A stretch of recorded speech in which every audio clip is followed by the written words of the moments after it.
So, product of sums and sum of products are just two sides to the same coin. They both can describe the same function. And there can be some cases where you might want to use one versus the other.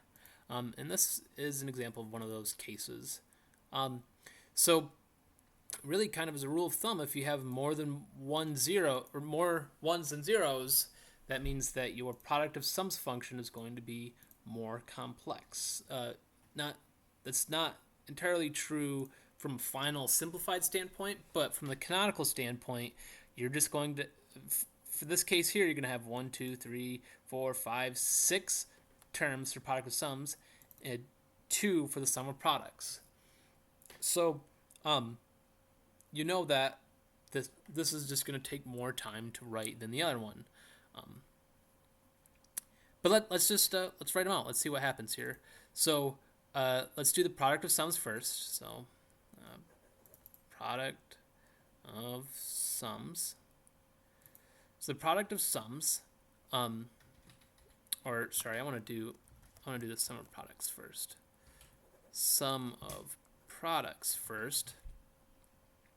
So we're going to be looking at the ones. So that's here, here, here, here, here, and here. Sum of products.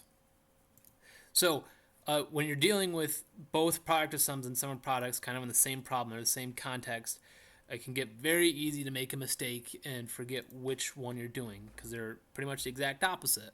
So you just really got to take your time, ask yourself if you're doing the right process, and everything should turn out fine. So right now we're doing sum of products. So we've got 6 terms.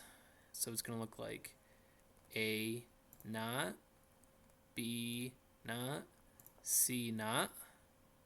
Right, so sum of products, we not all of the inputs that are zeros for that row. ORed with A naught, B, C naught. ORed with A, B naught, C naught.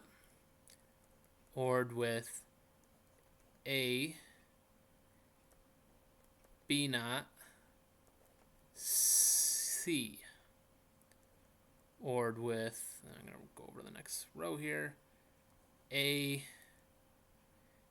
B, C naught, and finally A, B, C. So that's our sum of products. Now let's go to product of sums. So if we look at product of sums here, we're just going to look at the zeros, right, where the output is a 0. So we've got 2 terms here, and we want to look at, well, remember we prime the variables for product of sums if the value is a 1. So that means we've got A, this is product of sums, so we're going to have a bunch of sums, so we're using OR, A, OR, B, OR, C naught, all that primed, or not primed, but in parentheses, ANDed with A, or B naught, or C naught,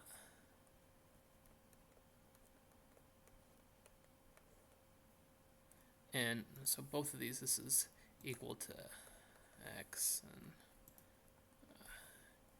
equal to X. So you can see these are both equal to X, right? Both equal to X, but this one uses much fewer gates, right? This just uses 2 3 input OR gates and 1 2 input AND gate, and then 3 NOTs. Where this is, 6 AND gates, a big OR gate, and a bunch of NOTs. So this, in this case here, is our winner, right? This is the best way to show this function, at least in terms of picking product of sums or sum of products.